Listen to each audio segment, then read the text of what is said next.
Welcome back, ladies and gentlemen, to the Forge of Champions. We are halfway through the first semi-final, maybe. It's done, everyone go home. The thing is, I was about to say halfway, and then I realized, wait a second, 1 out of 3 is not halfway.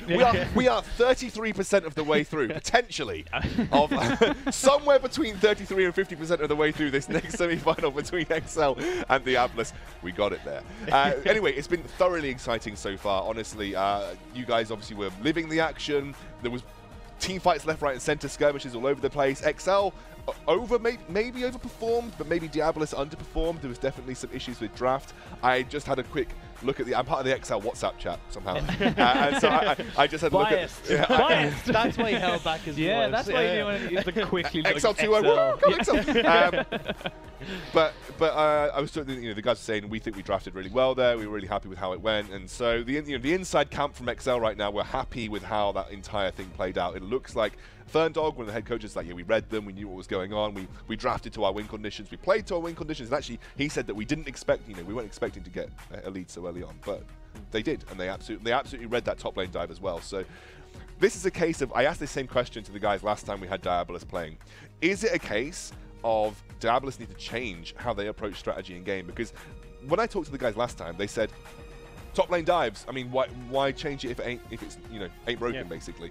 But it's broken. It's broken. XL, no. It's only sometimes broken. Yeah. I suppose the thing that, from Diabolus' point of view is that you need to just add variety. You need to try and push your focus different places, different times. If you become, telegraphed, like, for example, like, when Huhi on his Aurelion Sol used to play get level 2 and immediately roam bot, it became telegraphed. Yes, fair enough, it still happened and people kind of dealt with it in their own ways. But when you become telegraphed, it becomes very easy for teams to kind of go, cool, we know exactly what's going to happen at between 12 and 13 minutes in the game. And lo and behold, they knew that top lane dive was coming in and they completely turned around. Yes, it was probably, I think it was at the end of it, like a 2-for-2 at the end of it. But it was that shouldn't happen when you 5-man dive a top lane. I think I kind of agree. I want to kind of come back to the draft as well, where I was looking at NG and I was like, look, this guy has been incredibly pivotal in their success. He's been able to help out in these dives. He's been that big assist for them, but I felt like the Zac just wasn't his champion. I mean, the routes that he took, like he had these opportunities to go for these kind of innovative dives. It's what Zac's built around, is these weird routes that you can take and catch people off guard, but I never felt like he utilized that. He always kind of just went, oh yeah, cool, here's my standard way to gank this lane, I'm going to go through it. Like, at no point in time was I like, cool, this is NG going for his play. That was kind of the big thing for me, and I want to see them lock in something different, because I felt like the most telegraph stuff for them is Flaxius is going to get Mundo, and you want something strong for NG, and I felt like they just were read by XL. So we're going to jump into picks and bans from this next game in the semi-final, XL Esports versus Diabolus. XL now on the blue side. They will have the option for first pick, but obviously that crucial last pick on red side, which everybody seems to want to favor.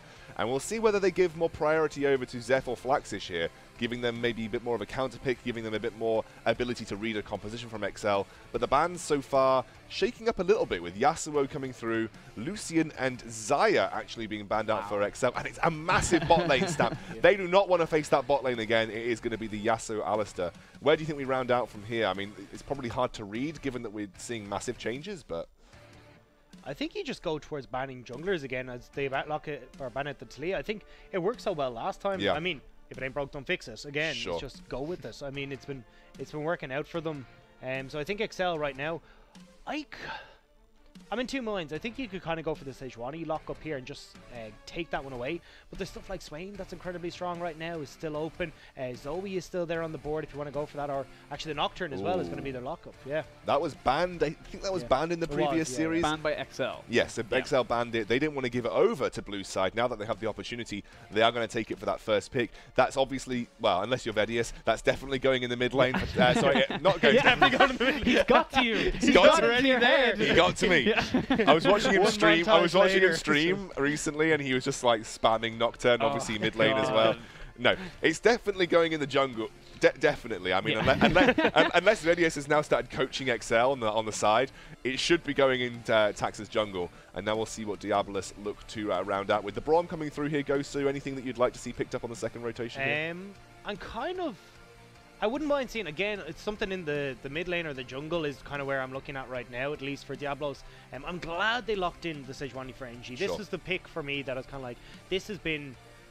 NG has been very, very strong on this, and he's been able to find the pressure that he needs just because Sejuani does great when she has the level 3-4. But yeah, you're giving over a lot with that. And I was questioning the Braum priority. I actually was talking about the Swain is so strong, and then you get the Sejuani.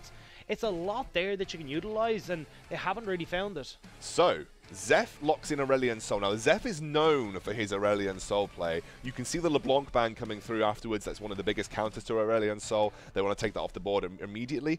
But let's take stock of where we're at with the two compositions now. XL have got Shen on Shendo, which he's classically known as.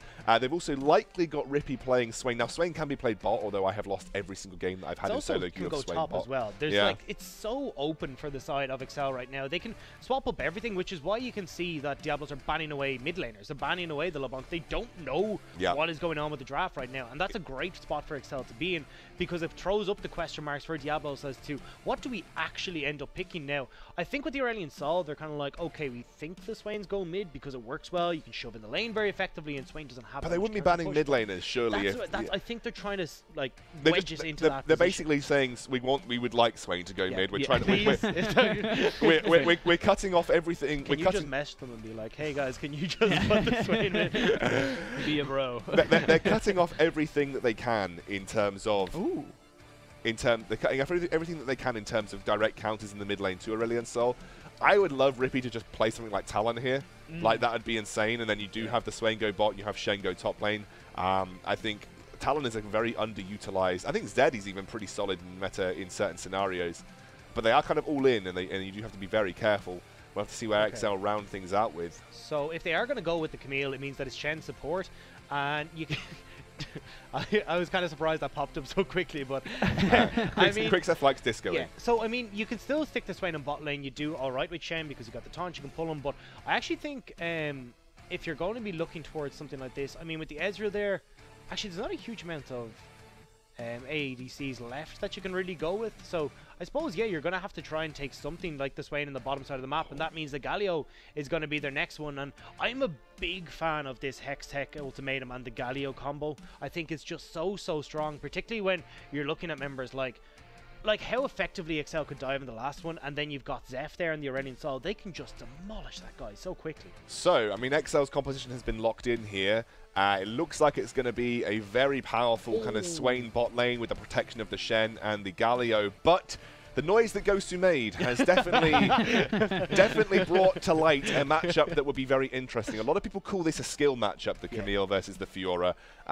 Maybe difficult to say which one it favors the most. I've always felt it was slightly Fiora favored, but I think it's very close. And they've actually given Flaxish the reins here. More importantly, they've taken him off a tank duty. They've taken him off a fairly low impact top laner. He's now split push heaven. I mean, that's the only thing you can do on Fiora is split push, right? So that's but he's famous for this. He was famous coming out of Movistar and LVP for his Fiora. So for him to throw down the gauntlet like this and be like, look, come at me, bro. You want to split push? I'm going to split push as well. So that's why I'm so excited to see this matchup. And I think with the way Flaxis struggled in the last game on the Mundo, I think at this stage, just the frustration coming out, he wants to show that he can take on Sendo, because these are the two ex-LCS guys. This is like, you know, these are the two that are kind of the top laners. It's, you know, it's the 100% win rate versus the 0% win rate. Yeah, Sendu has a 100% win rate in LCS. I don't think Flaxis has got a 0% win rate. No. I don't actually know the stats. Yeah. But I think it's Flaxis coming to Sendo's turf and going, look, I'm the top dog here. I'm the one who wants to take over, and you got to put up or shut up, because right now he's going to try and just take over that top row. And also you have a Sejuani and Aurelion Sol, and if you are going to play classic Diabolus, dive top lane, you've got two very strong champions to complement that. XL have got great reactionary champions. I mean, triple teleport, even in the nerf teleport situation, because we are on live, that is a triple teleport. That's heavy map presence. And that's a very easy react from Galio post 6 to the top lane as well. There are so many globals on the side of XL. It's ridiculous. a global composition. You can like literally have like, so like the combo could literally be Swain goes in with Demon Flare, you get the Hextech ultimatum on top of whoever, so there's 2 people, then Nocturne comes in, Shen ults the Nocturne, and they get Galio on top of everybody, and then everyone just blows up. It's so much. However, if I'm looking at the 2 sides, I think Diabolus comp is a little easier to execute than it is on the side of XL. I feel like XL need to have a couple of pieces in place before their composition really shines. Whereas on the side of Diabolus, it's a lot easier for them to kind of make makeshift things happen. That's interesting. I think for me, I'm looking at Diabolus, I'm saying, well, they have to split push. So there is only a split push win condition in that sense. Fiora can teamfight, but she's not the best teamfighter in the world. The only benefit she'll have in this teamfight, she's not going up against the most amount of hard CC in the world. There's a little bit from Swain, a little bit from Shen, but other than that, there's not much hard CC for you to face, and one of Fiora's biggest counters is hard CC. So if you riposte the Shen taunt, for instance, you're probably pretty golden in a teamfight scenario. I actually think XL have got a pretty simple composition to it. It sounds funny, like, but from my personal standpoint, I'm looking at their composition and I'm like, they can split push if they want to, but they've got good engage with the Galio, they've got good engage with the Nocturne Galio combo. It's flexible. Exactly, it's flexible. And then all you need to do is you put Swain in the middle and you're like, right, Shen ult, Galio ultimate, like, keep him alive, he just pops off in the middle. But it does rely quite heavily, I think, on especially late game, Swain doing well. And that, me personally have never seen Swain bot lanes do well. Now these guys are a way higher caliber than me, but I always have this personal tendency that Swain bot lane feeds the crap out of my games every single time that I have him in my game. So I'm a little bit worried just from a personal note point, but I think it's a fairly simple composition in that sense. Yeah, I'm trying to figure out how the Aurelion Sol fits into all this on the side of Diablo. It's an odd one. It's Zeph wants to roll. He wants to get to somewhere, but if you're going up towards that top side, you've got the Shen ult that can come through, you've got the Galio ult that can come through, so suddenly that top lane dive that we were talking about, and you've got the lockup that can come through from the Hextech ultimatum as well. A tower dive in that scenario is very, very dangerous. I don't see you bursting through the Camille quick enough to actually be able to get out safely, so I think you kind of lock that down with the composition that XL have. And if you're going down to the bottom lane, it's going to be the Swain who's going to be getting somewhat tanky, he's going to have access to that stopwatch as well, he's going to be healing up, and you've got a Braum and Ezreal, which isn't the most aggressive lane, so unless you can find some miracle play, I actually don't see where Aurelion Sol has any opening to really make things work. My only worry about Aurelion Sol is in the composition. I don't see what he does. Yeah, that's like I'm just looking. I think it's more of a really big comfort pick for Zeph. It gets banned against him a lot of the time, so you know that he's going to perform on one of his favorite champions, right? The only thing is that I can think about is that when it comes to later stages, they've got a very good composition for keeping at arm's length. If you have Aurelion Sol picking up something like a Rylai's, which he sometimes might do, or and obviously with the Ezreal, you've got a very long-range damage source. You can constantly look to disengage, keep everybody at arm's length, allow Fiora to do her job. I feel like a big win condition here for Diabolus is Flaxish, and if they do their classic investment of resources into the top lane, Flaxish gets out of control versus Sendo, and Sendo tilts off the face of the planet, which he sometimes does. It could be a genuine win condition that they just keep XL at arm's length. However, how do you keep a Nocturne into a Galio? How do you keep a Nocturne into a Galio ultimate at arm's length? But again, if XL are behind, that's a risky engage to make, so it swings and roundabouts. So the big thing there as well is, harking back to EU Masters, what was the scariest thing about Origin? Frog and Zenuvia. What's the scariest thing about Zeph? His Aurelion Sol, Flaxus's Fiora. You put these people on these comfort champions, they're banned for a reason, or they're kind of, you know, put away to not be touched, basically, because teams don't like playing against them. I feel like that X factor almost gives them a little bit of kind of like, I feel like maybe XL will need a little bit extra to kind of deal with that, because they know these champions so well. And the Sejuani as well, like, you've got a lot of stuff that you can use. I feel like it's pure comfort from the side of Diabolus, but at the same time, it's comfort they're good at. Yeah, and I don't disagree with you, but what I'm kind of trying to figure out is if it's XL sitting there rubbing their hands going, we got them again. I mean, they've just picked the champions we want them to pick because we left open the Aurelion Sol, we left open a big split pusher for Flaxish. We've got the things, the tools that we need to deal with this. Or is it a case of, oh, we didn't realize how strong these guys were? And that's where my toss-up is in this game, is can they really get these guys snowballing on these comfort picks, or is it XL have gone, once again, we just outdrafted? Sometimes when you're playing, especially at national levels, where you don't quite have LCS clinical execution, sometimes just having a champion that's your comfort pick you just win it like a solo queue game. Yeah. Like sometimes you can just crush your opposing laner. Like you just go, say you're going to challenge a solo queue, you play your Aurelion Sol, you're the best Aurelion Sol on the European server, you're going to crush some people. In that situation, it probably comes into a factor here. Like, yes, the communication would be better from XL. They can look to try and play around it a bit more. But sometimes if you're just really good, really good at a champion, it's very difficult to play around. And I think that's probably where this Diabolus draft has gone. They've given themselves a win condition with Flaxis on his Fiora. Very good Fiora player, known for his split push style, known for his Fiora for an extent. Zeph, known for his Aurelion Sol. You've just given them champions that they like, and sometimes giving them champions that they like makes it more comfortable in this scenario. Now, boys, before we jump into the game, going to give you a chance to fully execute on your flip-flop if you want to. I'm offering a flip-flop at 50% off. But it's only one. It's only one. Is that 50% off or is that 33% once you buy off? once you buy, no returns. Yeah. But see, the thing is, what I've noticed is that I'm a terrible person at predicting because I seem to curse whoever I just go for. So I think, I am going to flip-flop though. I just really like the compositions come through from Excel. Very quick. I'm going to stick to my guns. I'm going to say that Diabolus are going to win this one and XL win the next. Okay, there we go. Let's jump into game. You can see already onto the Rift here. XL on the blue side, Diabolus on the red. And Blood Penguin and Gosu, it's all on you. Thank you very much, Excoundrel. And we are back for Game 2. XL 1 game away from that very big final spot that gives them a hell of a lot of points. Yeah, I know. They're definitely going to be wanting to pick that one up. And I mean, especially when they kind of got knocked out a little bit early versus M&M in the last one, they're really going to want to pick up those points early, actually, as Cookie is taking a good chunk of damage.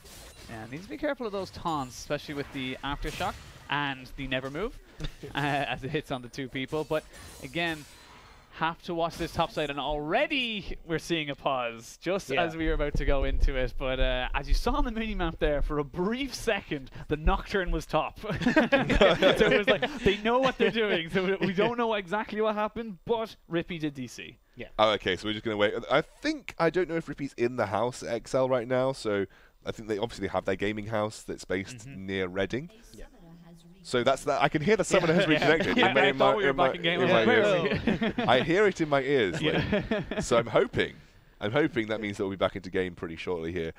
So already a bit of an exchange in the bot lane. I think it kind of went in favor of XL. They committed pretty hard. The Aftershock hit level 1 pretty hurt, and they didn't manage to get that Braum combination onto the Swain. So kind of a small trade that goes in favor of XL. You can see Nocturne hovering around the top side. If you're the Nocturne, they're just doing a remake, I think, actually, as it stands, there might be an issue. But oh, we're in game actually, maybe. Are we? I think we're back in. People are just quitting. Yeah, I think I'm wondering if we're having a remake here. But yeah, so if you're the Nocturne, do you head towards the top lane? Is that where you probably want to invest your resources? I mean, you might as well at this age. I mean, we just talked about how crucial this matchup is going to be. So why not get in early and see if you can disrupt it a little bit? My biggest worry though is how quickly the bot lane is falling behind. It looks like Cookie and Anthrax are not comfortable today. Like, these were two guys that were massive. They were solo killing people. They looked so nice, and like when I saw the Zyra Rakan locked in, I was like, these guys done. They're just gonna pop off. It's just gonna be amazing. But they never did anything.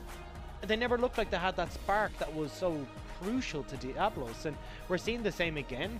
And now they've gotten a little bit of a kind of a more defensive style where they've gone with the Ezreal Braum, which doesn't really suit the way they've been playing. They've been looking great on Lucian, and this was something that actually Cookie was looking at when he came from PPK. He was like, look, I feel like someone who can have a great impact on the bottom side of the map, but I just don't have the ability to go and really do that right now. So he moved to Diabolus because he's like, look, if I've got Anthrax, who's been this big guy coming over from the German Meisterschaft, I can really make this bot lane work. I can be that big carry for my team and really take it to the next level. And that's what I was expecting to see. That's the carry potential I was looking for, but it hasn't really shown this time around.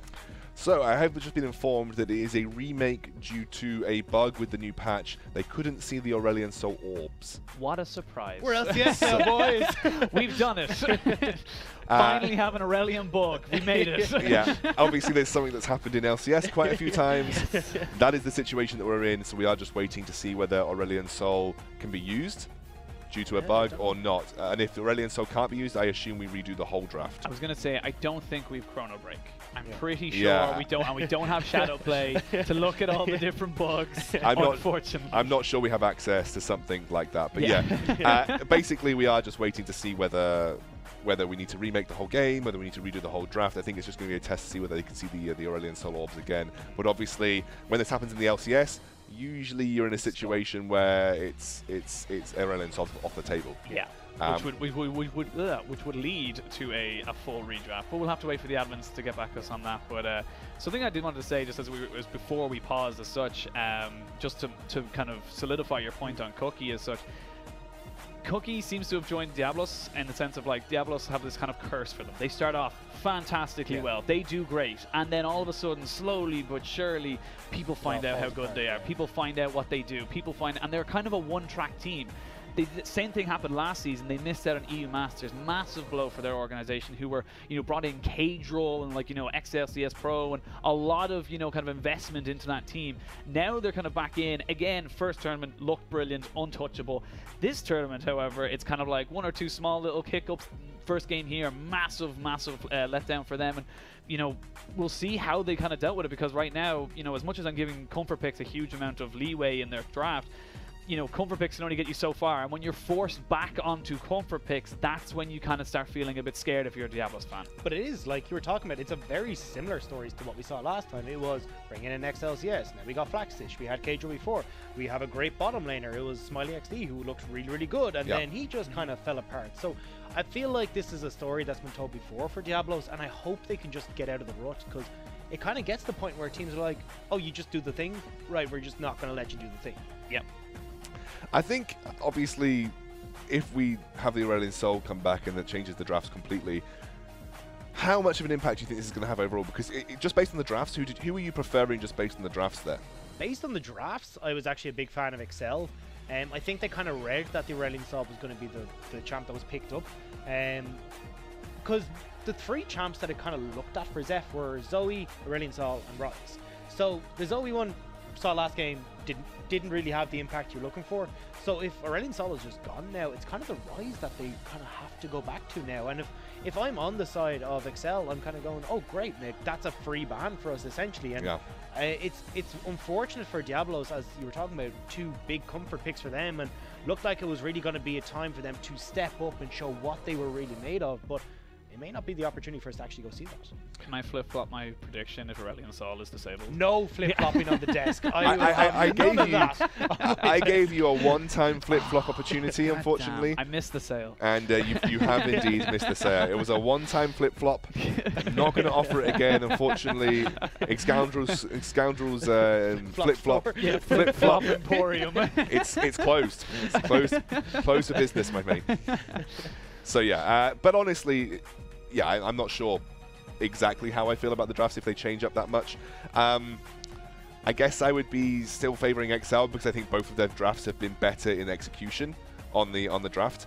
But again, I'm just waiting for confirmation to see if it's going to be an Aurelion Sol sort of ban across the whole thing. If you were to reflect, and if it was, let's hypothetically say that you replace only the Aurelion Sol, who would you replace it? Who do you think for that composition was the best replacement? To be honest, I think I'd just go with the Rise. I mean, Zeph has looked very good on Rise, and it has still kind of the same pushing potential into... Sorry, I can't even... Who's the... I've just blanked on the mid laner, but anyway, it has the same pushing potential that you do with Aurelion Sol, same roaming potential that you do as well. So I think if I'm looking at it, Rise would kind of be the go-to.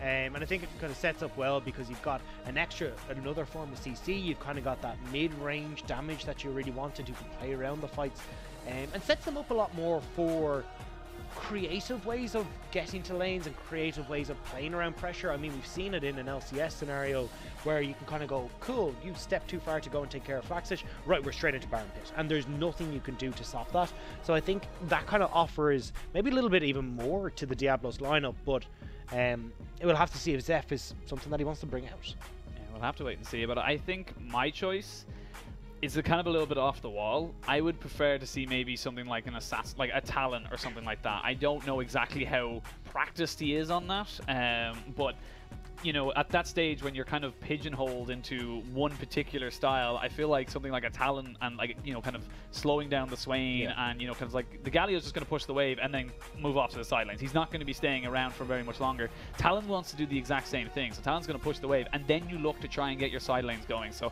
if it was my position, depending on how practiced Zeph was, I would probably look to put him on the Talon. Yeah, I mean, it kind of fits the Railing Saw part because it's just like, oh, walls don't mean anything. And except apart from the CC, you've kind of just got more damage that comes through. So it could be a possibility. But again, I don't know how that works out. And I think as well, it's kind of, do you go the Talon with Smite since you've kind of got the nerfs now? So it doesn't really help out as much if you're going that jungle item. So I think there's kind of a lot of it that's up in the air. And I think the biggest question mark is, what you hit on is, what is Zeph picking? What is his champ pool right now? Because we haven't seen him deviate from many of those champions. I'm just waiting to get an update for where we are in terms of the remake here. I don't know whether, again, waiting for the admin ruling to see whether we are waiting for a ban or we're waiting for a complete remake of the game, complete redraft. I think that's something that I'm just waiting for a response on. But as soon as I know, you guys will know, so don't worry. That's the situation that I'm in. But overall, it feels like that we're kind of in unison that XL are probably in the stronger position just coming into the next draft anyway, if Aurelion Sol is indeed off the table. I kind of want to look at, like, hypothetically though, if it is the Flaxish game, he just pops off, he gets his Fiora, he just takes it over. This is kind of, it's Diablos doubling down on what they think works. And it's not like they're bringing something new. It's just a case of, oh, cool, we're just going to make sure that Flaxis has a good matchup and he's able to do Flaxish things. So if that is the case, do you, on the side of Excel, just go, why don't we just get rid of Flaxish? Just take away everything that he's comfortable on. Make sure that he has to go back to the likes of the Mundo. And he didn't really have the impact that you want. We pick up the Darius again for Sendo. He split pushes all day, and you're in good shape. I mean, the 4v4 for Excel was just far, far superior. So why really bother with Flaxish when you can just take them away? Yeah, and that kind of like harpers back to like, you know, that kind of one track team. You know, once people start figuring out what you're doing, how you do it, it becomes very, very easy for you to deal with it.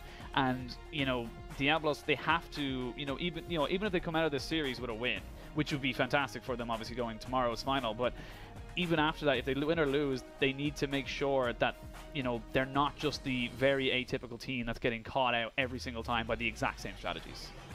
So I think we potentially are ready. I think I couldn't quite hear. I know. I couldn't quite hear, but I feel like it said we are potentially ready to go here. So we could be gearing up for a move back into the game, and yeah, it's a remake of the entire picks and bans. Okay. I'm wondering whether they stick to a similar strategy or they're just going to have a complete reshuffle. But it looks like things are remaining fairly similar. Yeah, I mean, this is kind of the same picks and bans we've seen come through before. So I'm assuming then it's not the Aurelion Sol. I think they just go back through, maybe different just picks and bans. Different picks and bans. Oh, Swain is gone. There we go. Yeah. That is interesting. Obviously, this is going to be a bit of a shake-up, given that we know teams knew what compositions they were going to run with, but they will have plans for this. It's going to be exactly the same sets of bans right now for XL, and Diabolus are changing things up. I think it's kind of funny that it's like Cookie and Anthrax were in lane for 2 minutes when, no, we don't want that one, get rid of this lane. So, I mean, that one's going to be off the board. You're also going to see the Tali again. So, XL were like, look, we don't want to change any of this. We're happy with it. We'll just go forward with it. Yeah, looks like the Nocturne's going to be left open again. Nocturne left open here. The Swain was the only change in the ban strategy, and XL very happy to run that. They might run the Galio Nocturne again. That was obviously a big thing for them. And we'll see as Flaxish now starts his round of picks. I want to know, like, what is the mentality right now from the side of Diablos? Like, is it just pure panic? Is it like, you know, Cookie did not like bot lane, and it's a fantastic compliment to the bot lane of XL because it's like, cool, we got to take away two things that we just cannot deal with straight away. But at the same time, they're kind of putting this priority on Braum and Ezreal. And I'd like to what you said in the previous pick and ban, I don't see that as the thing that you go to right now, especially this early. The only thing I'm kind of seeing it as is, right, we're just giving up on bot lane. It's not in the sense of like, oh yeah, yous are going to die. It's just a case of, yous are not going to be the carries at the moment. We're going to fully put the pressure elsewhere. Your job is to just farm, keep yourself safe, and not worry about anything else. And right now, I mean, XL, pretty much have gone with the exact same strategy, except it's now Vladimir instead of Swain, which is pretty much give them all the flexibility that they had in the last draft as well. Exactly, and Vladimir, again, is something that Rippy played in the first game, but we know that it is a very popular pick in the bot lane. So again, you just see exactly the same card showed, but with just a very minor alteration here for XL. And Diabolus, ooh, Kindred up this time. They knew that Kindred was banned on the previous section, and they're actually potentially going to think about getting a jungler early on that isn't the Sejuani, because remember, the Sejuani is what we saw NG go towards previously, and obviously they have the option of both, and it is going to be the Sejuani lock-in. I actually was liking the Kindred, because if you look at the composition right now that XL have, it's, you know, the Nocturne wants to go in and blow you up. The Vladimir wants to go in and just blow you up with the Hemoplague. And the Kindred would have been great to just stopping that. And then you can have the more consistent damage that can come out afterwards. But instead, they're going to go with the Sejuani. And I'm hoping NG can have a better game this time around. He just was non-existent on the Zac, and I think Sejuani just fits in his wheelhouse that bit better. All right, so Diabolus changing things up again, banning the Camille. XL sticking to a very similar strategy, and they banned the Galio as well. I mean, they are trying to gut that composition that XL brought to the table last time. A little bit unfortunate, but I guess they do lose their Aurelion Sol as well. I'm assuming because Aurelion Sol has not been picked, that it is going to be a global ban just based on the fact that it could be a bug that we see in the LCS. And it's going to be the Rise. So that was a nice pickup there, Ghost. So you said that your ulterior pick to the Aurelion Sol would be the Rise, which we know that Zeph can perform on, and now it's up to Diabolus. But the XL composition will have to change quite drastically too because of the bans that have come out from Diabolus also. Yeah, I think in this scenario you just default to the Zoe. Yeah, there it is. I mean, it works pretty well with the Ezreal because you've got that long-range poke that can come through, and she just is kind of the other mid laner that's kind of the top tier at the moment. Especially since you don't know if Vladimir is going to go towards Venzer or not. You'll have to wait and see. But again, we're seeing Flaxish with this counter pick, and I'm wondering if Shen ends up going towards the top lane, do we see a gangplank come out from Flaxish? Because that is also a potential where you've got that big split push carry, you spike on 2 items, which is fantastic, and you've got that ult that can affect the rest of the map. I'm looking forward to seeing the way this plays out. That is. I mean, that could go mid for Rippy, obviously. It is something, and it looks like it potentially is on the cards for Rippy because we know that he likes to flex things around. And obviously that is a good matchup, or a decent matchup into the Zoe, because you can just dive in on her and put pressure. And now XL, I think, would be looking, if that is indeed going to be an Aurelia mid, maybe XL looking for a top laner that just has good matchups all round. And we'll have to see. And it's, ooh, that is interesting. Now, actually, I have been slammed by AP Gragas in the mid lane again recently. I have absolutely been slammed by AP Gragas in the mid lane. It could go top. I know it's something that Sendo used to play back in the day when Gragas was a good top laner. And again, it's another one of those scenarios for Diabolus. You're like, I'm not sure where things are going. I think you can be pretty safe in saying that it's a Vlad Shen bot lane and Gragas top, Renekton top there for Flashes as well. And I'm pretty sure that is just straight up like, I want to win lane. I want to get ahead as far ahead as I physically can and just try and deal with you as fast as I can. But you know, the Gragas, it doesn't really have any bad matchups. It has so many good ways of going in, can build so many different paths, and nothing is bad on him. Yeah, absolutely. And you can see the drafts obviously changed significantly from the previous game due to the remake that we had. And now we'll have to see how that alters things, because you don't have that Galio Nocturne combo. The globals are still there for XL, but a little bit more limited. Lots more dive potential from them, though, with the Vladimir and the Irelia combo. And again, I'm in the situation where as long as Flaxis doesn't pop off on Renekton, I'm still looking at the XL composition and saying, just better. I just think better in a strict scenario where you go into a 5v5, you contest an objective, just looking at the XL roster and saying, I just think it's better. It definitely overall does a lot more. I still think Diablos have roots, though. I don't think this is like just a done deal. I mean, Flaxstitch on Renekton is so easy to set up for NG. Yes, you've got the body slam to escape away from the Gragas, but you can't really get away from the slow that's going to come through, the stun that's going to come through, and you can position yourself correctly to just stop that body slam. But if XL set up, they have a Nocturne who can ult in from a very far distance, turn a tower dive. I don't think you hit 6. I don't even think you're waiting until that level 6 mark. If I'm on Diablos, I'm up there level 2, 3. I just want to shut down Gragas. I want to get this Renekton rolling and just take Sendo out of the game, and then you can start to make the plays. And that's where I'm thinking, if I'm actually looking at that Nocturne pick for XL, I'm looking towards that mid lane. Aurelia sets up that gang super easy. Zoe is very, very squishy. You can only stick one person to sleep, and one of them has a cleanse, the other one has a shield. So it doesn't matter. I was actually going to say, I actually expect XL to do the exact same strat that we just saw in the last game before it got remade, where Nocturne goes up level 2. I expect them to really just kind of put down the hammer onto Renekton, saying, no flashes, you get nothing. You don't get an easy laning phase, you don't get any power. And then the side of Diabolus is kind of, you know, team comp kind of falls apart, like you said. Like you're looking at it and kind of going like, where does it go from here? You know, where do you win? And yes, you've got damage on the Zoe in terms of poke. Yes, with the combos well with the Ezreal. But if the Renekton doesn't do well and starts falling behind the Gragas and can't really do what Renekton wants to do, Diabolus are in a very big hole. And I feel like, you know, XL are going to look towards that to really try and just cement that as like, no, top lane's our domain. Yeah, I think as well though, when you're looking at the way both these teams want to transition, if you're looking at objectives, Vladimir doesn't take objectives particularly quickly, and neither does Aurelia to a certain extent as well. And when you're all grouped up in that Baron pit, that's really where the side of Diablo shines. If you can get that poke from the Zoe down, you got poke from the Ezreal, and you don't really have that definitive engage unless you've got the flash up for Sendo. You're going to find it a little bit more difficult to find these fights. You can have the Nocturne go in, but he does not want to be diving into a team like that on his own. No, absolutely not, but you do have decent dive from Aurelia. You do have the Shen ultimate to protect him too. Lots of ways of delivering an engage for XL. My only worry is it's another one of those situations where it takes a little bit of time to scale. The composition with the Vladimir takes time to scale. They do rely on, I think, on either making a play that they did in the previous game where they kind of caught, I'll be frank, they caught Diabolus with their pants down in the top lane.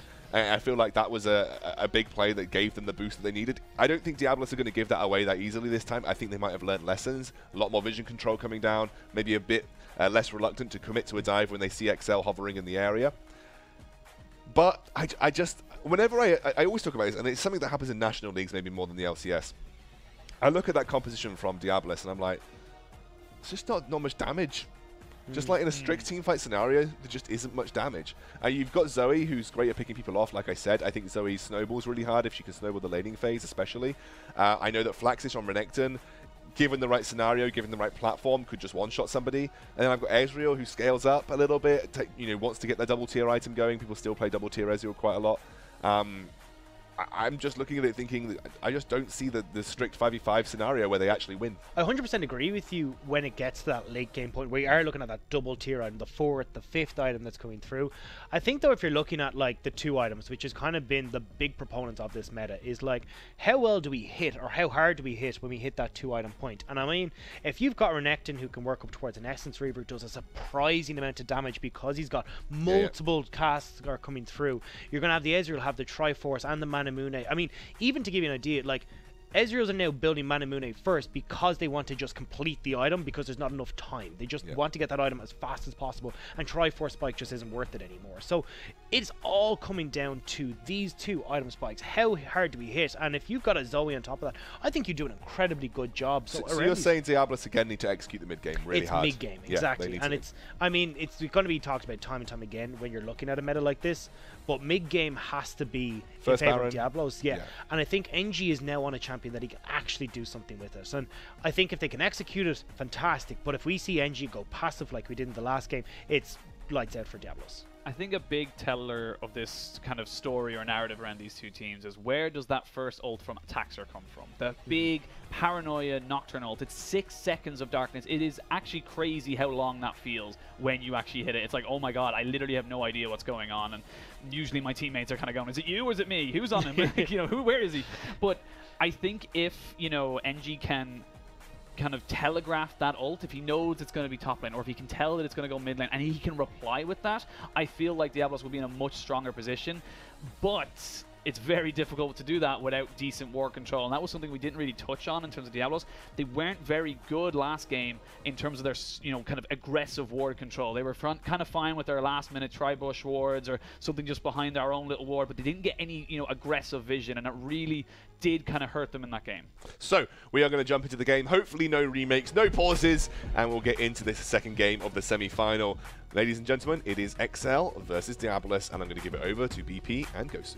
Thank you very much. You can sit there, enjoy yourself, and have fun watching us. I'm actually going to go to anywhere that's not here. Yeah, literally. But yes, we are into game, ladies and gentlemen, for hopefully the last time in this particular game. If it goes to a game 3, we'll have another one, of course.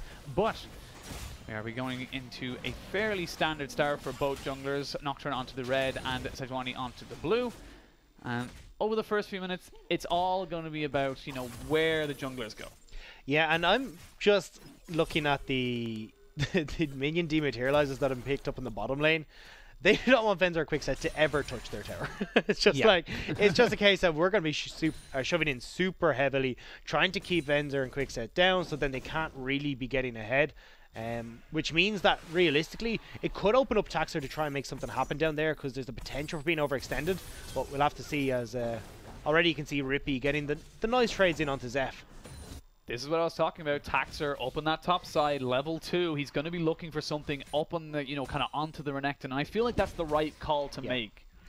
He has backed away though, so wasn't quite able to find the way in. And I mean, you got a good amount of setup there when you're looking at like Sendo the body slam, and you do have the dash is the only thing. It's kind of difficult to follow that when you don't have that level 6 just yet. So the level 2 is all well and good, but it now gives NG that advantage and that level 3 to see where he wants to put his pressure down.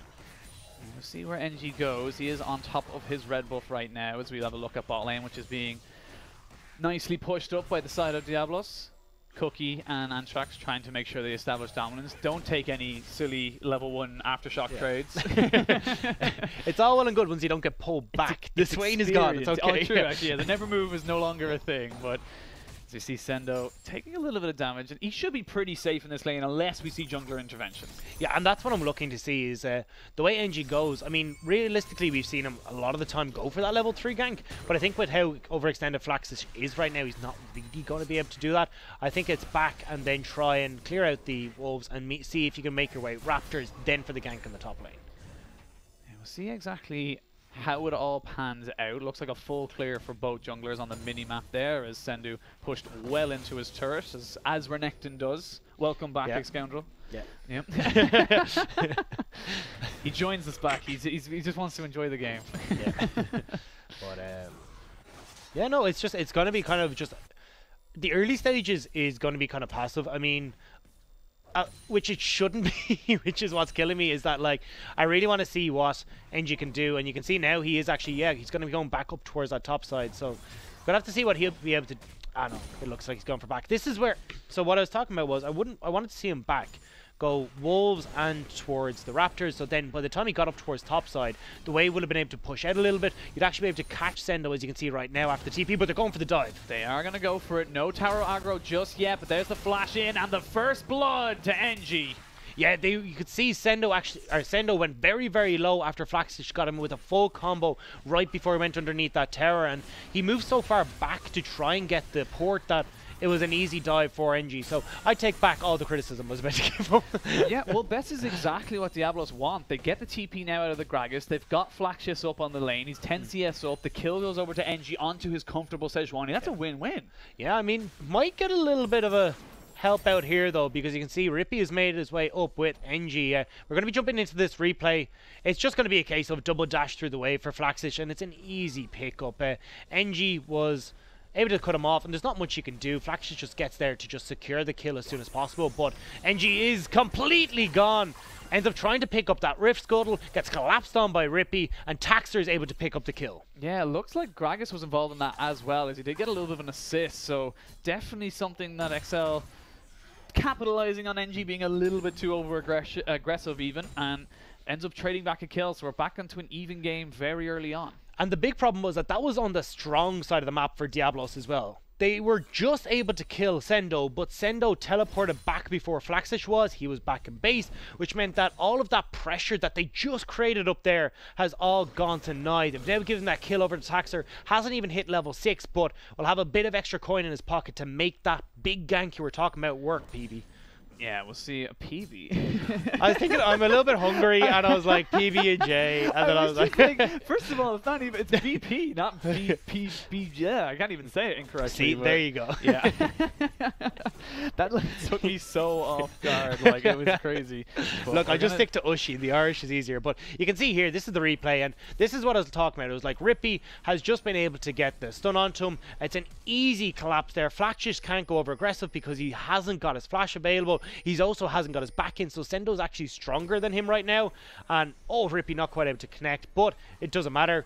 able to get the Nocturne to finish him off. Yeah, I feel like Zeph could have done a little bit more there just to try and deter the Nocturne, you know, not exactly helping out his thing, considering how well NG did to get away from that very horrible situation. But in the end, he now finds himself about 20 CS down from the Nocturne, who also has that kill, so not exactly the best situation to be in if you are the Sejuani. And we were just talking about it, NG needs to be able to be the aggressor for his team, get into these lanes and have the impact, but it's a lot more difficult when you're down behind the likes of Taxer, who is definitely someone who can invade, can be just as aggressive as his counterpart NG. So now that he's got that kill, he can go and try and find the Sejuani, go on the hunt and see if he can pick up a few more kills. Yeah, Paranoia is available. He is down towards the bot side, but unfortunately for him, it is fairly pushed up. And against an Ezreal Abram, not exactly the easiest lane to be going into with all the damage mitigation and blinks. But back into the top side, we see a 20 CS lead now for Flaxus on this Renekton. Not exactly something, you know, that is a surprise, but at the same time, definitely relevant to see how the later stages of this game goes.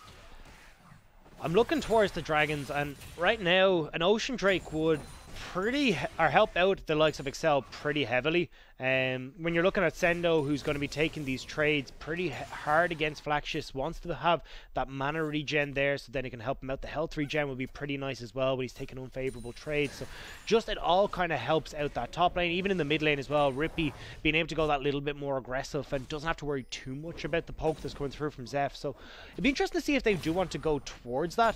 It's just that, again, you're kind of playing down towards that weak side of the map. So I think it's going to just be Diabolus able to pick that up a little bit earlier.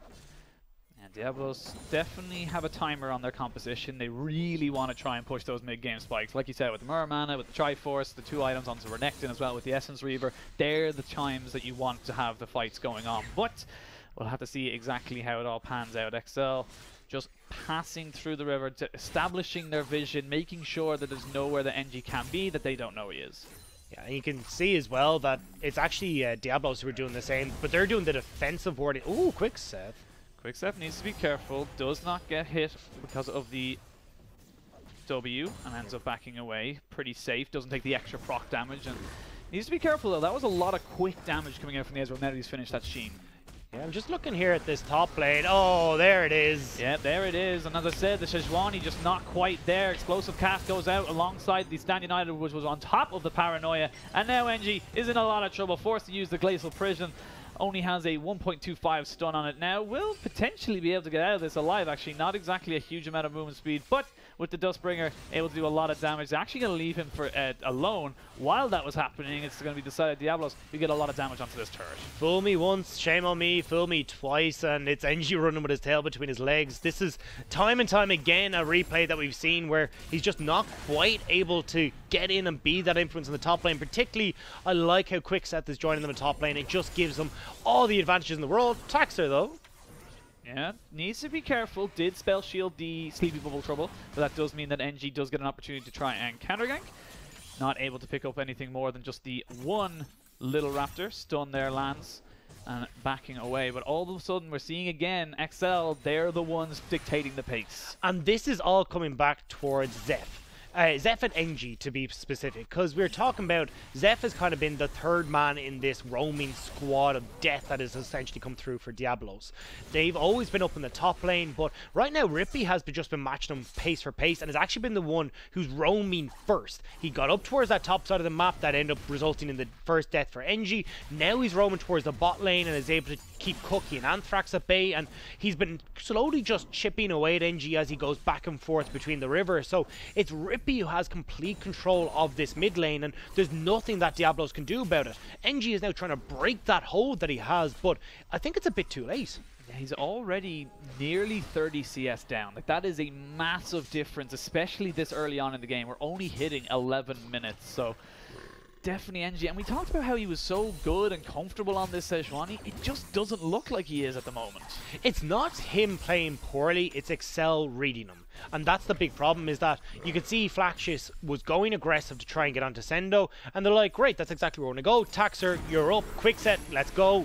and they end up picking up the kill. Now they're looking for Rippy though. Yeah, they are going to go in with the taunt and the paranoia, as well as the Aurelia ultimate on the backside of that, as everyone just starts jumping around. Ooh! Will they be able to get Zeph? Gets it. TP cancelled, and now they're able to turn this fight around back onto Taxer. He takes so much damage, forcing the stopwatch there as he goes golden for a few seconds there. The taunt backwards onto the Sejuani as she is about to go golden herself, but the explosive cast on the back down, and here comes Flaxis and Ezreal able to clean up house on the backside. That is what Diabolus needed. That was exactly what Diabolus needed, coming out of nowhere.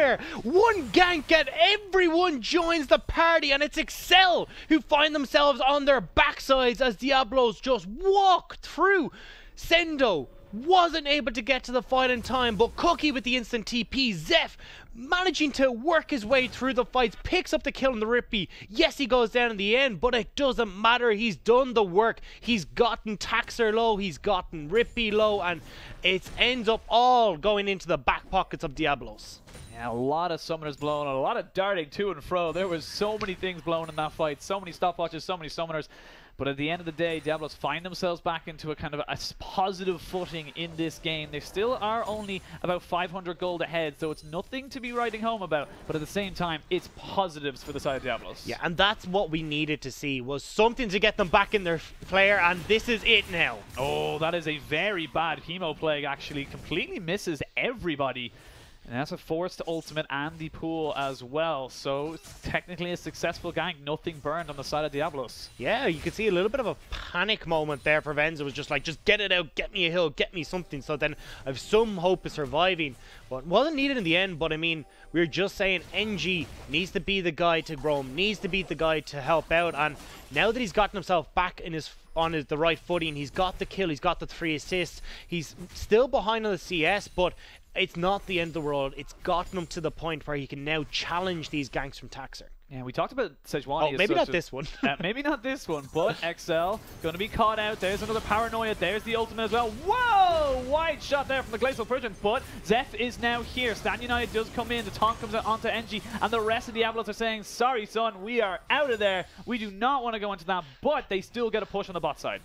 I don't know where that up from NG was going there, but I feel bad for Flaxis. She was just like, cool, like I want her back up towards my top lane, pick up this nice little bit of farm, and instead he ends up running into multiple members of Excel, and NG just ends up falling essentially for the sins of the top laner. But Excel are picking up, and I like that they're not falling behind. They're not taking the passive of like, okay, cool, no, one has gone against us, we're not going to try and do anything, we're just going to wait, farm up and start playing towards our strengths again. Instead they're just like, cool, no, we're just going to make sure we get this top tower.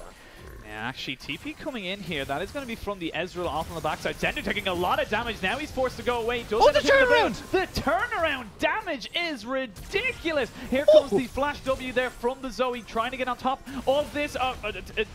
Nocturne. I was going to say Haunter for a second, but he does get stunned up. He gets a little bit of a heal off of his passive, but gets shut down in the end, 1-for-1 in favor of nobody, because it's a 1-for-1 trade. But Diabolus get the push in mid lane. Yeah, they could end up picking up this mid lane tower for themselves, and that one looked like it'd actually go in favor of Excel, with Sendo barely scraping away, but Zeph in the end says, Taxer, I choose you, ends up slapping him with the paddle star, and now they pick up this mid lane turret. Thank you. Yeah. Thank you for making me feel better after I screwed up, though.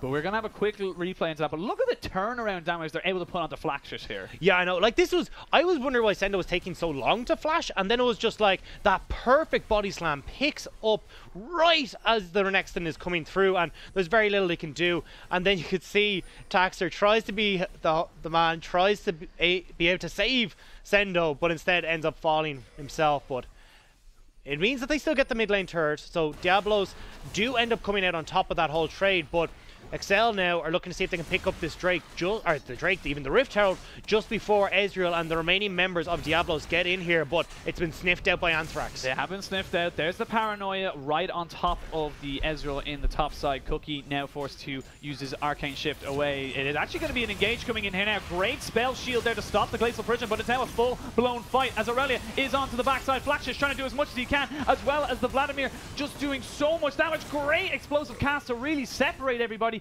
But it ends up being a Rippy. never mind, 1-for-1. Ignite is just enough as we see Zeph finally able to come into these fights. He's really coming into his own. 3-1-1, but he needs to be so careful. Has no mana, does use the protocol to try and back away. Will end up getting the sleepy bubble trouble there on top of Shen. This is such a long engage from the side of Diabolus and XL as Zeph gets taken down there by Taxer. It ends up being a 2-for-1 trade in favor of XL as they try for a third time to go back onto the Rift Herald. These two teams are neck and neck in these fights, and I was waiting for Diabolus to actually be the ones coming out there. They're great in a scenario where they can follow up, they can start to throw the mystic shots, get a paddle star, get these just poking spells down, landing on top of them, but they're not quite able to find it. And as we go into this replay, you can see it's a nice setup that's coming through. Anthrax gets a great glacial fissure that just slows and separates a huge amount of XL there, and all of that follow-up is coming through, but it's the disarm on the backside that really changes this fight around. Because Rippy hit multiple members there, nobody on Diabolus could follow up. He does end up falling to the ignite. Thank you. And then he goes forward here. But this is where I'm looking to see, great, they can turn this around. Because if you look, you've got Zeph who can land a couple of these paddle stars. You can see the mystic shots can come through as well. But they're so low on mana. And Zeph gets over-eager, overextends, and gives that extra kill over to Taxer. I was just going to say, at the start of the fight, how that all comes about and why it's such a bad fight to Diabolus. You know, Cookie and Zeph were already half mana, if not lower, by the time that fight came out. So they had no real kind of poke damage. At full health and full mana, that goes in the favor of Diabolus because they have so much ways of kind of just poking you down. Unfortunately, they just didn't have the quite right setup. They are still ahead by 1,000 gold. They are behind on kills. Dragon's still yet to be taken. Rift Herald was taken and is sitting there onto Taxer. So we'll wait to see now where that one goes. But right now, it is all about what Diabolus do because right now XL are just matching them. Yeah, and this is the question that I have right now is where are XL going to follow up on this? They do have the Rift Herald, but you can see it's Braum, Zoe, and Israel all in the mid lane. Not really wanting to split that much XP and go between your carries, but it means you don't really have a route into your mid lane. So they're pretty much going to be looking to see if Rippy in this side pressure can get a kill. Ooh, there's the Glacial Fissure coming out now. They're going to commit completely onto Taxer, who gets taken down. He is finished, done. Hemoplague comes out. They get the stun there. It's a double kill, and this is turning quickly in favor of Diabolus. They've got a little bit of a wave pushed up. They're going to push up onto the tower, get a nice little bit of chip damage, maybe take it down. It's going to be a little bit difficult without a minion wave, but right there, XL underestimated how much CC lock they had. Yeah, they didn't think they'd get caught out whatsoever. They were confident. That's why we're talking about it. Where do XL want to play? The cards are in their favor. Instead, though, Diabolus are like, we've got an ace up our sleeve. End up picking up the kills. They pick up the Drake. No, they didn't get that mid lane turret, but I mean, a sneeze will take that thing down at this stage. Yeah, anything light at all. Realistically, they could just walk up to it and take it. But right now, you're looking at a 5-2-1 Zoe. Zoe's the big issue right now because XL, they need time to get their tanky items. They haven't got that tankiness. So one paddle star onto one or two members, you could either be dead or you're definitely going back to base. And look at the way NG has been able to play it's night and day between the Zac performance and the Sejuani performance. He has been able to find the fights, he's been able to turn around ganks, he's been able to turn around entire team fights, and he just looks so much more comfortable on this pick, which is why I was surprised to see it go over to him. And it's just worked out in favor. Yes, it's Zeph who's picking up the kills, but it's been off of the back of the plays that are coming from the bot lane rolling up. It's been coming from NG getting into the middle of these fights, and right now it looks like Diabolos have set their sights on Rippy and Taxer in the bottom lane. Yeah, not exactly going to be able to catch them though. The Dustbringer able to get a nice little bit of movement speed there for Taxer's Nocturne. I don't know why I keep thinking his name is Haunter. I know he looks like Haunter, but I don't know why. I just keep thinking in my head it's like it's Haunter. It's probably all the Pokemon. You've just been playing, you've just been playing. I've actually been replaying the original game, so it's been quite fun. Yeah, I mean, they're great games. I can't fault you whatsoever. Well, they're very popular. I don't know if they're great. Is this just a prep for us going to Japan? Is that? That's exactly it. It's to cast Pokemon professionally. Yeah. Oh wow. Yeah. I don't think that's a thing. Well, it is a thing, but I don't think we could do it. I'm gonna give a shout out. You should talk to Will Burke about that. He's just like a Pokemon fan. That's like 3 people back in Ireland who understood that reference, and we're just gonna move swiftly on. But big item spikes now as we come back into this game for Diabolus. You've got the tier item fully fully stacked and upgraded for the Ezreal, along with that Triforce, as well as a second tier stacking, as well as the Ludens and the Zhonyas for the Zoe. So not only have you got damage, you got security. That's a big thing. You see the Essence Reaver almost finished up there for the Renekton for Flaxius, as we see there, Venzer trying to jump in, actually gets a huge amount of damage, and that's going to be Cookie saying good night as Paranoia comes in to save the day. It's going to be another Stan United Paranoia combo as the Aurelia comes in as well. Flash away. There is the Glacial Fisher along with the Glacial Bridger. What a huge chunk from the Paddle Star. You cannot underestimate this Zoe damage. It's 2 for 1 in favor of XL, but they commit so much to it. What else can they get? And I think I could see the pings going on towards that mid lane, which is why you see Zeph is rotating down there. But a huge amount committed, but that's the point. There's not much they can now pick up off it. But it does highlight the power of Venza right now. This guy has the Predator, can collapse onto Cookie if he's left alone. And that means you've dwindled where you can put your pressure. You can't have Cookie off his own on his side lane. He really needs to have his support systems there. Otherwise, he's just a sitting duck for these combos that are coming out from XL. Yeah, well, actually, it's funny enough. The Venzer, yes, he got the combo off, and it looked like he was going to one-shot the Ezreal.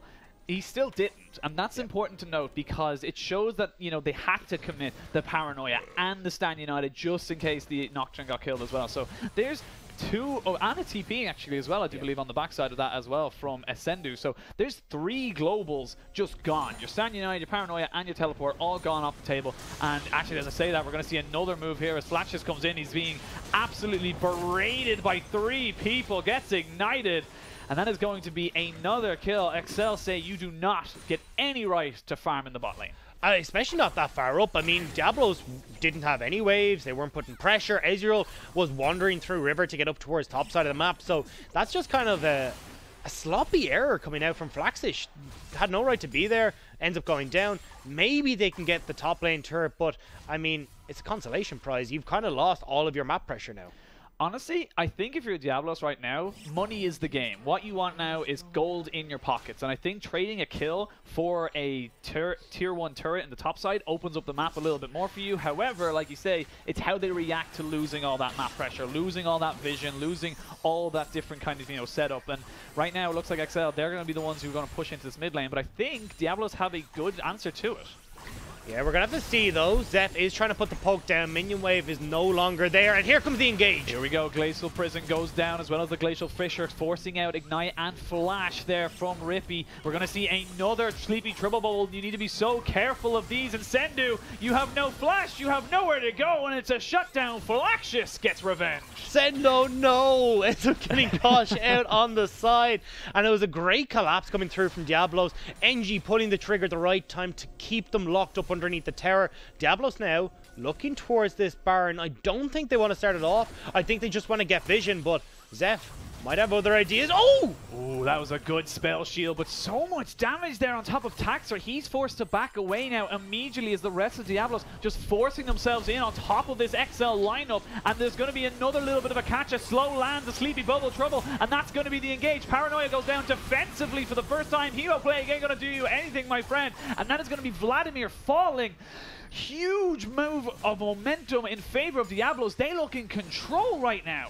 It'll have to see how long that lasts, though, because it's been so back and forth so far, and I just cannot see which side is going to end up picking it up. XL have had these flashes of brilliance, but then Diabolos answers back straight away. There's no real side that's kind of like, okay, this is where we're going, this is going to be it. And Diabolos, yes, they've got a 3k lead, but it definitely doesn't look like it. No, it definitely doesn't. And Diabolos picking up that mid lane tier 2 is good for them. They're able to pick up a nice little bit of vision. Flax just finds himself sitting on a ward, and he needs to back away from that immediately. He knows they have plenty of globals to run around. Paranoia still not quite up yet, but will be very, very soon. And right now, it's the reset from Diabolos. What is the next big objective? You've got to think it's got to be Baron. Yeah, it has to be, but the big thing is, it's going to be how do you set up for this? Because I'm looking, we're 25 minutes into the game. I'm now looking at the items that have been completed. Rabadon's, and you've got the Hextech Protobelt onto Venzer. He's in great shape right now. Alongside that Aurelia, who's got the Triforce, working up towards the Sterix Gauge. Going to be a little bit of time before she gets that. I think that's crucial when you're looking at the damage potential that's come out from Zeph. He's most of the way towards his 3rd item right now, and is going to be tearing through the health bars of XL. Very little magic resistance on their side. fight apart from Sendo in that top lane. So if he ends up getting anybody realistic, they're out of the fight. Whether it kills them or not, they're just out of the fight. And that's when Diabolos can then come in with NG and that long range engage. That ward being there on the bot side is actually pretty huge for Diabolos. It showed the Taxer and the Gragas were on the bot side, so therefore they know they are safe to move up and get a vision dominance at this Baron pit. They know they have a TP onto Flaxius, which Gragas does not have, and the fact that it has a bigger cooldown now is actually coming into play. They cannot play that split push and look to try and go for it, but right now I feel it is XL on the back foot. Diabolos are the ones who are putting down the pressure. Yes, the wave clear is there for the side of XL, but one Sleepy Bubble Trouble or one Paddle Star could literally mean the end of your team, because you just, apart from, like you said, Gragas, there's no magic resistance. The way that XL are looking to play right now, though, you can see the pings onto all the different waves is utilizing the wave management on both sides, on both the top lane and the bottom lane, to force Diabolos to start moving between these lanes. And if you can get the vision control for XL into the jungle of Diabolos, you can very quickly start to pick these guys off. We already have seen this combination come through. Taxer and Quickset, you have Rippy that can go through. Sendo can even find a couple of members moving through, and looks like actually he might be the one getting caught out. Yeah, Glacial Fisher gets committed to this as well as the explosive cast comes out. He doesn't quite die though. He gets out with just a sliver of health, and now here comes Aurelia and Vladimir as Flash just about jumping onto the side of this is able to do a lot of damage, but another flash from Quickset on the backside means that he's able to stay alive. GA has been procced and Renekton falls, as does the Sejuani in the Brawl. This is a massive disaster for Diabolos. They're able to jump onto Zeph. They're not able quite to kill him though just yet. It ends up being a trade. They need to be so careful. There's still a lot of damage onto this Zoe. She gets a lot of one there onto the Vladimir, excuse me. Gets out with just a sliver. So many summoner spells being burned, but XL come out on top. And that's a shout out to Excounder, because that's exactly the team fight that he was talking about. If you try to get the damage from Diabolos to burn through Sendo, it is not going to happen. They commit so many resources to trying to kill the Gragas. He skips out with a sliver of health, and the rest of XL turn and just burst through them. The big ultimates were gone. NG's ultimate, the Glacial Fissure from Braum as well, and Diabolos just fall to smithereens. We're going to look at it here. Look how much is committed right now. So you can see there's the Glacial Fissure. It's going to be instantly the Nocturnal going down to keep them safe, but NG ends up getting knocked up just in time, so he's not able to continue locking up Sendo. And then the ultimate coming through from Rippy as well was fantastic there, disarming multiple members.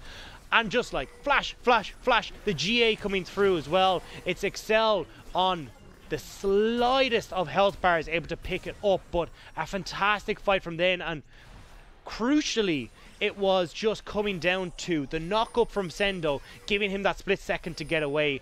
The damage from Rippy and that ultimate disarming multiple members meant that they couldn't finish anyone off, because if he had hit one less person, they would have been able to finish people off, and that would have been the tide turning in favor of Diabolos. But they get out with a sliver of health, and it gives so much back in favor of XL. Sendu, Taxer, and Rippy all got out with, I think, sub 100 health. Like, literally, one auto attack from the Braum would have taken them down. And that's how close that fight was. And it's still a gold lead, though, for the side of Diabolos. But right as we're coming up to the 30-minute mark, that means less and less and less. It's not really something that's going to be kind of relevant. Double tier items now stacking for the side of Diabolos. They've got on Cookie, so he's going to have the extra shield, so he'll have a little bit of extra survivability. But the longer this game goes on, we harken back to, you know, the Vladimir in the first game. I would much prefer a Vladimir. As I say that, though, they're going to use a lot of ultimates there, or just the one, I should say, as Nocturne jumps straight in onto the backside with the Stand United on top of him. Explosive Cast comes in on the side, but Nocturne's the first one to fall. No GA to save him this time. And now it's going to be the re-engage coming in as Diabolos take two. They may be able to get a little bit more. Drowsy comes in, but the stopwatch is good enough. Rippy so close to dead, and he will fall. It ends up being a 2-for-3 trade in favor of Diabolos. Now they're chasing down Sendu and Venzer. They may be able to get out. Venzer, no, just has the Sanguine Pool just about, and they're able to back away. But overall, 3-for-2 in favor of Diabolos. Yeah, but they won't be able to pick up anything off it. It was a win overall, but they can't go for the Baron. They don't have their jungler available. They don't have anything. So we're going to take a quick look at that fight, though. And you can see NG gets the good engage, but look at Taxer here. They start off with the combo, and Cookie disengages so far the flash, he also has the arcane shift, and he ends up so far back that they can't assassinate him, and he's dishing out damage continuously here. Rippy eventually joins the fight, but he's only disarming the front line. He's not getting onto Zeph, he's not getting onto Cookie, and these guys are crucial in these fights. It's what we were looking at in that last game, where it was Rippy finding his way into the back line and just decimating them. This time around, Diabolos managed to keep their carry safe and completely turn the tide. Yeah, we're seeing stopwatch broken and bought as well on both sides. Now the GA is finished up onto Flaxius. We may be able to see a little bit more survivability for him. The Seraph's Embrace now finally upgraded. A lot more shielding for that Ezreal. Yes, he needed the flash and arcane shift away, but now he's got this massive mana shield that will be able to keep him alive. Right now, it's anybody's game, to be perfectly honest. Diabolos just trying to see if they can get anything. As I say that, though, nice little Spirit's Refuge from the Shen to stop any kind of engage from Flaxius, but Drake and Baron up. It's only a Cloud Drake, so Baron's got to be the next big objective. And this is the game that we were looking for. This is the Diabolos we wanted to see. This is the Excel we wanted to see. Take them mano a mano. Everything is being fought over. There's nothing being left. There's everything on the table right now. And Excel are looking to see if they can push in towards this Baron. Diabolos have got themselves well set up. They can try and use the big ultimates that they have. That Glacial Fissure, the ultimate from the Sejuani as well. These can just separate the fight so well. So Diabolos are in good shape, but Excel might want to take the fight to them. Yeah, we're seeing vision control over this mid lane absolutely huge. You need to know where your enemy team is. You need to know if they're moving towards you, are they moving towards mid, are they moving to try and barrel it down. As I say, that Sleepy Bubble Trouble does land. Paranoia used with the Stand United again. Glacial Fissure comes out as the Hemoblade comes in as well. Complete miss on the Glacial Prison as Ezreal has fallen straight away. The Guardian Angel has been procced onto Nocturne on the backside. Zeph forced to use his Zonias, and he will just about survive. As I say that, though, Flaxius now also loses his GA, but he's in a very poor position for his team. He can't really get out of this alive, and he won't. But Shen walks in front of a Paddle Star and goes straight back to the base as they trade up 2 for 1. But the blinking health bars on the side of XL means that they are the ones on the back foot. There was no Zerf's Embrace used by Cookie, and he ends up just getting wiped out by Venzer. A great combination coming through from Taxter and Quickset this time around means that it's Venzer who, very similar to Rippy, is just able to sneak his way in onto the ADC, and we're going to see this one here. And if you watch, Sendo once again is kind of playing like the dummy. It's like, hey, look, why don't you go and try and engage on me? And it just sets up Taxter so well. We're seeing this every single time. Quickset comes through, gets the time, and look, the flash forward from Venzer is straight away onto the back line, and that ultimate is trying to slow him down, but the Sejuani ult is nothing there. Rippy tearing through the back line, but I want to highlight Flaxish on this bottom side of the map as well, or of the replay, because he's getting work done. It's the terror for the side of Diabolos that needs to try and keep the remaining members of Excel off. He does a great job in this fight, and he's able to kind of return the fight in Diabolos' favor somewhat, but once again we're seeing how close these fights are. Oh, there's the Paranoia. Taxer goes in. No Stand United this time, though. He may get just completely chunked out, and he does. You have no Stand United. No Shen to help you out, and now it's XL on the back foot. They're on top of Venzer. He has got the pool. The explosive cast has to come out in defense of the Vladimir, because they know if they lose him, they lose the game. Massive misplay from Taxer. What's he doing? I don't know. I mean, I can see Quickset has the ultimate up now, so maybe it was a bit of miscommunication, but that was a very overextended and a real reach to try and make something happen, and it may have just given Diabolos the Baron. And I mean, if you're Anthrax, you're the birthday boy. That's the gift that's coming from Excel. Yeah, the gift from Excel, as you see now. There's the Stand United coming in. Glacial Fissure comes out as well as the Hemo play, but a great ultimate there from the Aurelia, and it's going to absolutely shred through the rest of the side of Diabolos. They take down one. They're trying to do a little bit more, but now they're just low health bars as Aurelia has fallen, and now the re-engage can come out from the side of Diabolos as they get so much damage down. 2 more people fall. Sleepy Bubble Trouble. Venzer gets popped, and it's a double kill for Zeph. They go straight back onto the Baron. There is nothing you can do except Nocturne has respawned. They may try and just force this down. Zeph playing keep away, just trying to put down as much damage. He gets the auto attack and he gets the kill. Nocturne will have no way of getting back into this fight, and it's going to be Baron over to Diabolus, and they have finally taken control. And Excel are crumbling. The one mistake coming out from Taxer and everything just falls apart. They're desperately scrambling to keep any sort of foothold in this game, but it does not matter. Diabolos put their foot down. They get the Baron, and this is the team fight that does it right here. You can see they're going in 4v5, and Rippy pretty much zoned out of the fight right now because of where he's positioned. Tries to get onto Cookie and to Zeph, but with no hope at all. And this is exactly where Diabolos want to be. If you're committing all of that damage onto the tanky members, it's going to put it entirely in their favor. Cookie again able to scramble away, get over the wall, keep himself safe, and continuously just rain down damage in these fights. Same with Zeph. He's pretty much untouched this entire time, and when you've got such a split up fight, it favors Diabolos, keeping them at arm's reach and not giving them their opportunity to try and bring this back. Diabolos firmly in the driver's seat, and now we've got to see if they can avoid giving this back over to Excel. Yeah, huge fight, and like you said as well, it was the fact that Zeph and Cookie were completely untouched. Yes, what you want Flaxis and the Sejuani right in the middle, soaking up all those beautiful ultimates and abilities, and just a hell of a lot of damage coming out from the side, and that was absolutely perfect time for Diabolos to take advantage in this game. They picked themselves up a Cloud Drake on the backside as well after that Baron, and it looks like bot lane is going to be the one, but oh my lord, look at Zoe's kills. 12, 2, and 7. She is almost maxed out, going up towards that 6th item, and we were saying that Zoe hurts when she's like, you know, mildly ahead. This is a bit more than mildly ahead. But the worst thing is that no one apart from Sendu has any magic resistance. Merc Treads ain't gonna do anything for you. You need to get so much more. Like, yes, you'll have a Sterix gauge, you know, but it's not going to be able to stop this Zoe from absolutely chunking. And what are you going to do against a Baron dub team that Diabolos have? Nothing. You have to back away. As I say that, though, Paranoia comes in. Here comes the Stan United, though. It's on top of Rippy. As we honestly he's now, gone deep Nocturne again, though. going in. He's going to get you completely blown up straight away. Explosive cast ain't going to be enough. Zeph blows him off. GA is not enough. And that could honestly spell the end for the XL in this game, because Diabolos, they don't have any dive potential, you know, to worry about.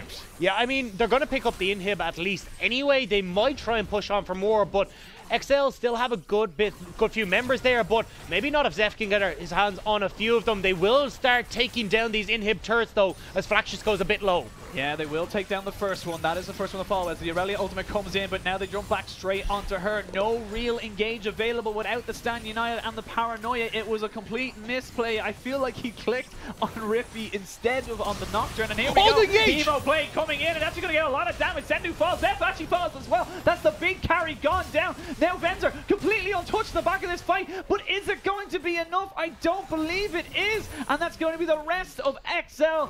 Venzer left to fight for himself, maybe able to take out one or two people, but needs to be so careful. There's the pool, actually able to do a little bit more onto this. Flash used there by Antrax, as well as a little bit more, but look at Ezreal, he's got blue buff, he's completely untouched. Flaxis jumps in on the Venzer. There's the Paranoia back off cooldown, but Ezreal picks up that kill. Now they're able to try and push back on top of this. The ultimate from Sejuani misses, but it doesn't even matter, as the rest of Diabolos finally take down the Nexus, and we got ourselves a 1-1 series. Excel end up falling to Diabolos, and as you said it, we're going to game 3.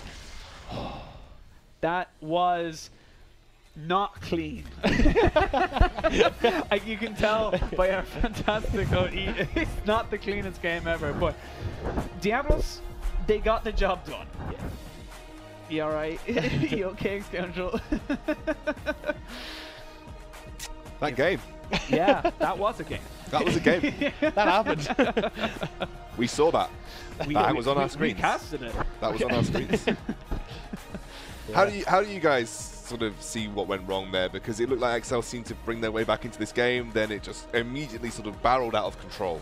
Yeah, it was that one mistake from Taxer. There was no ultimate available on Quickset, and he twice at the end, I don't know if it was frustration, if he thought he had the opportunity, maybe there wasn't vision there that they knew that all the members were there, but he just went for the play. He saw the chance at glory, and it just caused Excel to From an crumble. outsider perspective, it looked like Taxer was inting It did, and I think it looked like he was jumping into the back line, and Chenault was sometimes not on him. He wasn't focusing the right target. It didn't quite look the ideal scenario.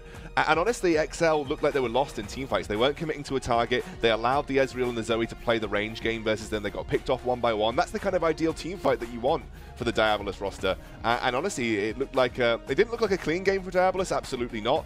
But it was definitely a Diabolus that had much better ideas about how they wanted to win the game. Yeah, and the thing was as well that this is the first time we actually saw them not play around Flaxish. Like, yes, you had a little bit that was going on, but they never really anything concrete went up towards Flaxish. Instead, it was Zeph who was the big carry in this one. He ends up with 12, 2, and 7. I don't know what the final score they eventually end up with, but it was his plays in that mid lane and that fight in particular that we just saw on the replay that really turned it around for Diabolos, because up until that point it was all Excel. It looked like Diabolos had kind of just given up. They'd rolled over, but eventually we found life, and it was plays like this that we saw that really turned it for them. Yeah, and I feel like it was kind of a lot of frustration from the side of XL. There was that one botched engage mid where they didn't quite sync up the paranoia with the Stan United, and then they just kind of kept rediving, and then it was like, why are you diving? You don't need to keep diving this. You need to just kind of reset, get yourselves back up, get your summoners back. And we saw them when they actually had a full summoner thing. They got out with blinking health bars, but they got out, and that was the kind of important thing for them there. A lot of frustration from XL. I feel like they felt like they had the game in the bag, and they just let it slip through mechanical mistakes. Yeah, absolutely. And I think that was, in my opinion, when it came to strict 5v5 team fights, they should not have been winning that. I mean, all credit to Zeph, and all credit to Ezreal. They played a really good range game. Their pinpoint precision with the skill shots were on point. That's something that I was worried about. Most of their damage was delivered through skill shots, so it can be very precise about how to actually get the damage off. But honestly, Zeph looked on form, as did Cookie, to be honest. And I don't think XL really had the prime idea about how to deal with it. I think it also kind of highlighted the difference that we saw in the compositions from last game from Diabolos versus this game, where last game they had very heavy engage, but no one to really protect the backline. And Venzer was doing very Rippy-esque things on this Vladimir, where he was jumping into the backline, he was getting the damage down. We saw it in that mid lane team fight. But the thing was, this time around, they had the Braum there, they had the peel that was coming through, and that was just completely lacking in that last game. So I think realistically, it was that little change in composition that just allowed them to have the smoother team fight, to punish guys like Taxer when they did that over aggression.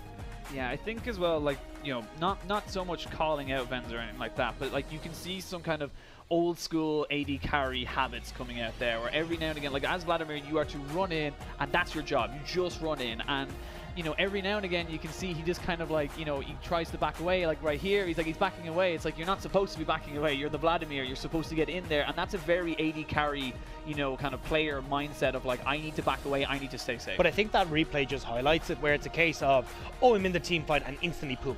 There was nothing that was thrown his way. It was just a case of, I need to pool. And then you can kind of see that, no, when I'm Vladimir, I have to be in the fight, runs in and eats the Sejuani ult to the face. So you can see that change in the bot lane hasn't really gotten to the mindset yet, and you can kind of see that back and forth. Yeah, well, that's the thing as well. Like, you are born and bred to, you know, as a player that is like, you know, you are not to be touched. If you are being touched in any way, you need to back away and get the hell out of this fight.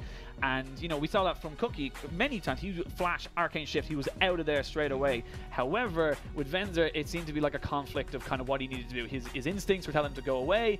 You know, his mind was telling him yes, but his body, you know, or his body was telling him no. That was the kind of way it was working out. And, you know, I think credit to Diabolos. They kind of, you know, won within the chaos. But I do think that it was very much off of the back of a lot of frustration from XL. And I feel like XL kind of, like you said, the birthday boy gifted them a bit of a win despite it being his birthday. I don't think I was super impressed with Rippy's Irelia either. I think it was okay. I don't think it was out of Some this of his world. ults were clutch. Yeah, some of his ults were big, sure. But the actual... See, this was the thing when I saw the Irelia locked in mid, she got changed. I'm not going to say nerfed or both. She got changed a while back, where she's much more auto attack dependent, and I felt like she was kind of supposed to be the follow up with the Nocturne to just finish off the load, but it never got to that It stage. did feel like there was a massive disconnect between XL when Taxa wanted to go in and XL when Rippy was ready to go in as well. There was a massive disconnect between the two of them, because you could see on the penultimate team fight down in that bot lane when the ultimate came up from Nocturne, and then the Shenol went on to Rippy, and you were like, okay, Rippy's nowhere near the fight. And then obviously Taxa got blown up, and Taxa just didn't feel like he was on the same page. That is an issue with XL. It is an issue that they've had before. Taxa does struggle sometimes, does tilt pretty hard, and does start to play a bit like garbage. So, I mean, it's true. He does start to play a little bit like garbage. So it is something that I think going into this third game, the XL staff need to get behind their boys and say, right, just chill out, don't worry about it. Look how hard you dominated that first game. Let's just try and get something similar going. Just a quick note, I want to call out Cookie. He had Seraph's Embrace upgraded. He didn't use it, and he had plenty of time. He wasn't CC'd. I'm calling him out. Oh. Mechanical misplay. He could have survived. Okay. Well, as we go 1-1 into this series, we are going to jump to a short break, and when we come back, we will have the actual final game from this semi-final. Don't go anywhere. Cool. No, we're just going to make sure we get this top tower. Actually, TP coming in